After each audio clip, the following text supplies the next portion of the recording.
Germanton Hospital pioneers in world-class orthopedic cardiology and multi-specialty care. Top 3 in Hyderabad, top 10 in South India. Attapur, Hyderabad. ఈ మధ్య కాలంలో వింటున్నాం మనం digital gold అలాగే digital silver అని. అసలు డిజిటల్ గోల్డ్ డిజిటల్ సిల్వర్ అంటే ఏంటి? అది నిజంగా తీసుకోవచ్చా, తీసుకోకూడదా? ఇన్వెస్ట్మెంట్ పర్పస్ లో అది బాగుంటుందా, బాగుండదా?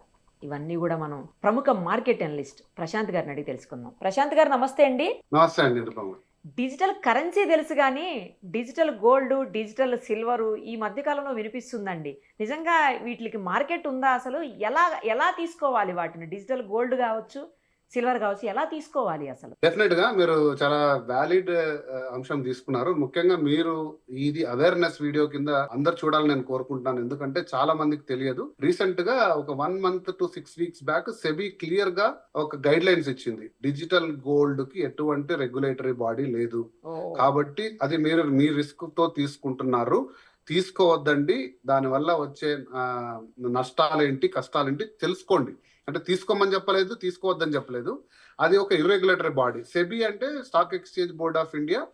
అది సెబీ కంట్రోల్ చేసేది సెన్సెక్స్, నిఫ్టీలో ట్రేడ్ అయ్యే స్టాక్స్. ఫర్ ఎగ్జాంపుల్ మీరు ఈటీఎఫ్ తీసుకున్నారనుకోండి, అది సెబీ రెగ్యులేటరీ బాడీ కింద ఉంటుంది. గోల్డ్ స్టాక్ తీసుకున్న ఆ కంపెనీ, అది హిందుస్థాన్ గానీ ఇంకోరు గానీ హెచ్డిఎఫ్సి గానీ, దానికి సంబంధించిన యూనిట్ ప్రైస్ ఏ సమయంలో కూడా అమ్మితే డబ్బులు ఇవ్వగలగాలి. అలా ఇవ్వలేనప్పుడు ఖచ్చితంగా ఆ రెగ్యులేటరీ బాడీ మీకు న్యాయం చేస్తుంది. అలాగే మీరు ఫిజికల్ గోల్డ్ తీసుకున్నారనుకోండి, ఫిజికల్ గోల్డ్ కి మనకి ఏ రెగ్యులేటరీ బాడీ అవసరం లేదు. ఎందుకంటే మీరు గోల్డ్ మీ దగ్గర తెచ్చుకుంటారు. 24 క్యారెట్ కనిపిస్తుంది కదండి గోల్డ్. ఫిజికల్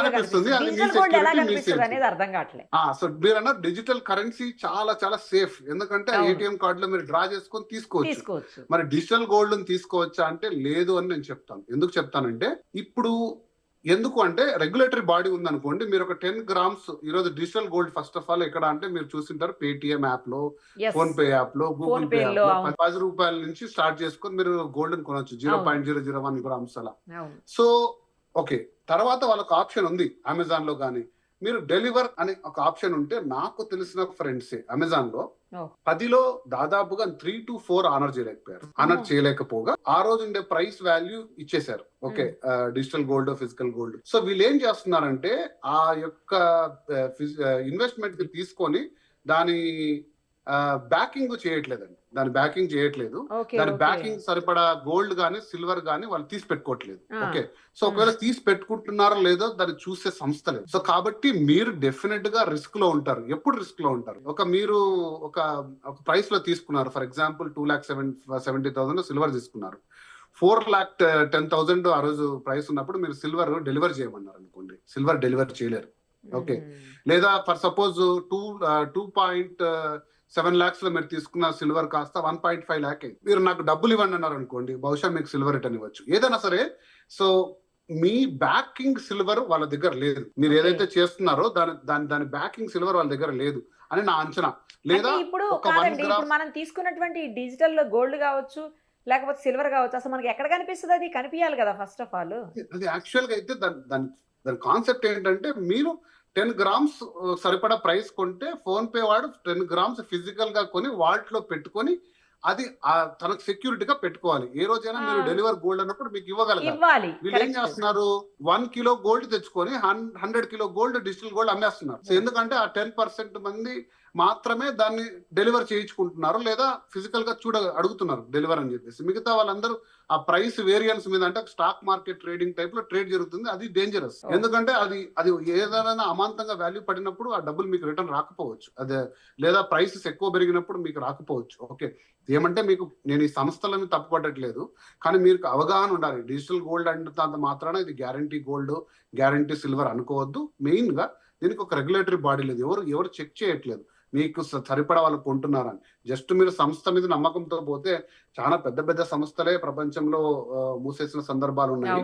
అంటే క్రాష్ అయినప్పుడు, అన్ని బాగున్నప్పుడు బాగానే ఉంటాయండి. ఒకసారి ఎకనామిక్ గా క్రాష్ అయింది. మనకు 2020 కోవిడ్ వచ్చింది. ఆ రోజు స్టాక్ మార్కెట్ ఒక్క రోజు కాస్త క్రాష్ అయిపోయింది. అలాంటి సందర్భాల్లో మన డబ్బులు కానీ మన వాల్యూ మనకు తెచ్చుకోవాల్సిన సందర్భంలో వీటికి రెగ్యులేటరీ బాడీ లేనప్పుడు చాలా కష్టంగా ఉంటుంది. ఇంకొకటి దీంట్లో ప్రధాన అంశం ఏంటంటే, ఈ గైడ్ లైన్స్ అనేటివి ఎవరు కూడా చెప్పట్లేదు. అంటే మీరు కొనేప్పుడు ఇది మీకు ఏమంటారు రెగ్యులేటెడ్ బాడీ కాదు, అసలు మాకు వీళ్ళకి అమ్మే లైసెన్స్ ఎందుకు ఇచ్చింది గవర్నమెంట్ అని కూడా నేను ప్రశ్నిస్తున్నాను. దీనికి ఖచ్చితంగా ఆర్బీఐ కానీ సెబీ కానీ, ఎందుకంటే ఇంత పెద్ద మొత్తం నేను చెప్పాలనుకున్న పాయింట్ ఏంటంటే ఒక శాస్త్రీయంగా దీన్ని అనాలిసిస్ చేసి చూస్తే లాస్ట్ 1 year లో దాదాపుగా సెబీ ఎందుకు ఇచ్చిందంటే గైడ్ లైన్ 1 కోటి ట్రాన్సాక్షన్స్, అంటే 15% of the total gold silver purchased in digital gold. అంటే ఎంత మొత్తం డబ్బులు చూడండి చేతులు మారుతుందో. అదే కదా. కొన్ని వేలు లక్ష కోట్ల రూపాయలు మొత్తం ట్రాన్సాక్షన్ జరుగుతుంటే ఇంత పెద్ద మొత్తంలో అది ఒక్కసారిగా కుదేలైపోతే ఏంటి పరిస్థితి? ఎవరు అసలు మానిటర్ చేసే వ్యవస్థ కూడా లేదు కదా. వ్యవస్థ లేదు. సో అందుకు సెబీ ముందుకు వచ్చి వాలంటీర్గా వచ్చింది, కానీ ఎంతమందికి అది విన్నారో ఎంతమంది చూసారో కూడా తెలియదు. కాబట్టి ఒక మంచి అంశం తీసుకున్నారు. డిజిటల్ గోల్డ్ మీద డెఫినెట్ గా జాగ్రత్త పెట్టండి, ప్రతిదీ తెలుసుకోండి. నేను కొనొద్దని చెప్పను, కొనమని చెప్పాను. ఎందుకంటే digital gold, ETF, physical gold వేటికి బట్టి డిఫరెంట్. ఓకే, దాన్ని కొనే విధానం, అమ్మే విధానం ఈ రోజు సెక్యూర్డ్ గా ఉంది. ఎందుకు మై ఓన్ ఫాదర్ నాకు చెప్పాడు, నేను ఫోన్ పేలో కొన్నాను 10,000 గోల్డ్, ఎప్పుడు పెట్టాలన్నా వద్దా అంటే, అసలు ఫోన్ పేలో దీంట్లో కొనొద్దు, అది నా వ్యక్తిగత అభిప్రాయము. కావాలంటే వెళ్ళి ఫిజికల్ గా డాలర్ తీసుకో, లేదంటే ఈటీఎఫ్ తీసుకో.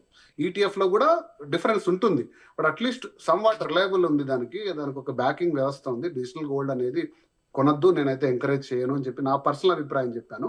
బట్ మీ వ్యక్తిగత అభిప్రాయాలు, నాలెడ్జ్ పెంచుకొని, అవగాహన తీసుకొని డిజిటల్ గోల్డ్ వైపు ఈ పరుగులు పెట్టడం ఆపండి అని నేను కోరుతున్నాను.